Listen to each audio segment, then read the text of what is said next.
Hello, I'm William Stewart. Welcome back to our verse by verse study on the book of First Peter. Such a great book written to the northern people in northern and central Asia Minor in modern Turkey. These people were probably rural in nature, a heavy Jewish component, and were immature in their faith. And they were facing tribulation, some of which by their own making and not obeying civil authorities, but also at some level they were facing tribulation based on their Christian faith. And it's a constant theme of the passage of the book. Peter writes to them about the Christian life and about Christ and salvation. We're finishing up today, and we're in chapter 5, verses 10 and 11. Peter's closing in terms of a doxology or a praise to God. And he says to them in the King James, as translated by the King James translators, but the God of all grace, who hath called us into his eternal glory by Jesus Christ, after that ye have suffered a little while, make you perfect, established, and strengthened, settled. In verse 11, to him be glory and dominion forever and ever. Amen. So in verse 10, he finishes and sort of breaks from the prior thought, saying but or and to a new thought, the word de, and mentions that the God of all grace. So grace here is the word charis, unmerited favor, often used in Scripture for salvation. Sometimes it's used secondarily as grace in our Christian life as an abstract meaning of power. But in context here, I think he's referring to salvation because he then says, who has called us. The word calling, kalao in the original Greek, as the Bible was written in Greek originally,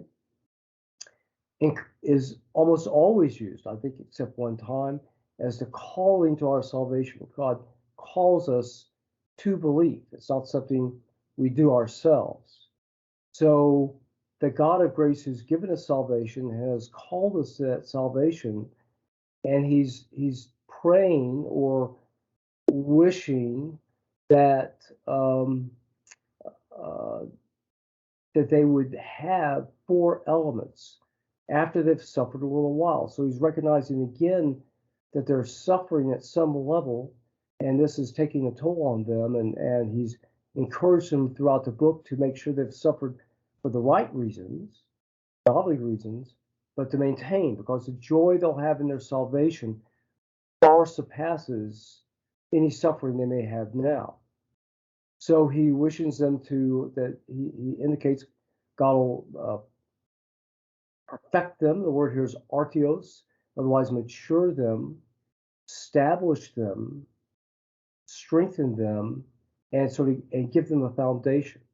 So he indicates 4 structures or elements of the Christian life: the foundation, which is God's word, and of course our salvation, knowledge of the apostles and the teaching, but also the lifestyle and following that, being in prayer and praise and reaching out to others, getting teaching, and will establish you, otherwise create a firm person who's consistent within the Christian life by God's power to a mature person.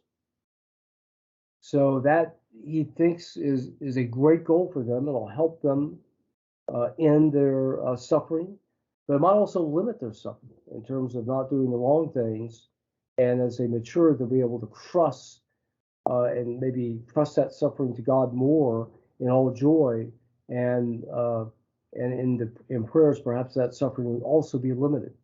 We're not quite sure, but the maturity aspect here seems to mean a lot from Peter to them being able to handle and tolerate and perhaps limit the suffering.